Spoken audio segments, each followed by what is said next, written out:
అలాగే ఈవెంట్‌లో పవన్ కళ్యాణ్ గారు ఫ్యాన్స్‌ను రెచ్చగొడుతున్నారని తప్పుపడుతూ వైసీపీ నాయకులు పోలీస్ స్టేషన్‌లో కేసు నమోదు చేశారు. దీన్ని ఎలా చూడొచ్చు? ఇది వైసీపీ నాయకులు పెట్టారు కదా, పబ్లిక్లోనే జనరల్గా తప్పది. ఒక హీరో అదే మహేష్ బాబు ఒక ఫంక్షన్లో చెప్పాడు, చిరంజీవి చెప్పి వీళ్ళు ఏం చెప్పారు, మేము హ్యాపీగానే ఉంటాం, మీరు గొడవలు పడద్దు, మీరు ఫ్యాన్స్ ఒకళ్ళు కొట్టుకోవద్దు అవన్నీ అని చెప్పి మరి పవన్ ఏమో హీరో అయ్యుండి ఈ రెచ్చగొట్టి నెగిటివ్ కొట్టండి తట్టండి అంటే అది అది అతను ఏంటి బ్యాలెన్స్ తప్పుతున్నాడు పవన్ కళ్యాణ్. మాట్లాడేటప్పుడు బ్యాలెన్స్ కావాలి. నీ గతంలో ఏదో మాట్లాడేవు యువరాజ్యం ప్రెసిడెంట్గా ఉన్నప్పుడు కాంగ్రెస్ వాళ్ళు పంచులు కూడా ఇస్తా ఉన్నావు, తర్వాత ఎలక్షన్ ముందు మాట్లాడేప్పుడు అయిపోయింది, అధికారంలోకి వచ్చి నువ్వు ఒక ఉప ముఖ్యమంత్రి స్థాయిలో ఉన్నావు. నువ్వు మాట్లాడేటప్పుడు కొంచెం బ్యాలెన్స్గా ఆలోచించి ఒక కల్చర్డ్గా మాట్లాడాలి. నువ్వేదో వీధి రౌడీలాగా కొట్టండి నరకండి, వాట్ ఈస్ దిస్?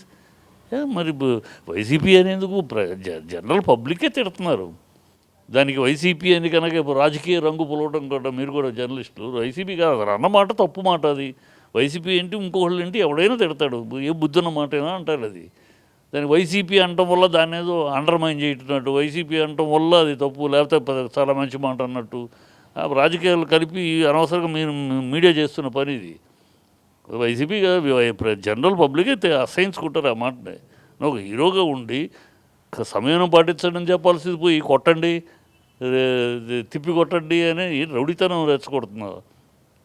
తప్పు కదా అది. మరి నీతో పాటు మిగతా హీరోలు ఏం చెప్తున్నారు? వాళ్ళు చెప్పట్లేదు అట్లాగూ. వాళ్ళు మరి వాళ్ళ సినిమాలకు వచ్చినాయి కాంట్రవర్సీలు, వాళ్ళ సినిమాలు బాగాలేదన్న రోజులు ఉన్నాయి. ఆచార్యని జనాలు తిప్పి కొట్టారు. మరి చిరంజీవి ఆ రోజు కొట్టండి తిరిగి కొట్టండి బాగాలేదన్న వాళ్ళని కొట్టడం అన్నాడా? మహేష్ బాబు సినిమా దెబ్బతినే ఉన్నాయి. మహేష్ బాబు ఏమన్నాడు, మేమందరం ఒకటే, మేమందరం కలిసే ఉంటాం, మీరు కొట్టుకోకుండా అన్నాడు. ఇది కావాలి కదా. ఒక హీరో, నువ్వు ఒక హీరో కాదు, వాళ్ళు నువ్వు ఉప ముఖ్యమంత్రివి, ప్రభుత్వంలో ఉన్నావు, ఎంత బ్యాలెన్స్డ్గా మాట్లాడాలి. అతను అసలు ముందు పవన్ కళ్యాణ్ ఆ పరిణతి పొందాలమ్మా. పరిణతి పొందనందుకు ఇలాగ ఆవేశంగా ఏదో నోటికి వచ్చింది మాట్లాడేస్తే అబాధ్యతగా ఇర్రెస్పాన్సిబుల్గా మాట్లాడటం కరెక్ట్ కాదు.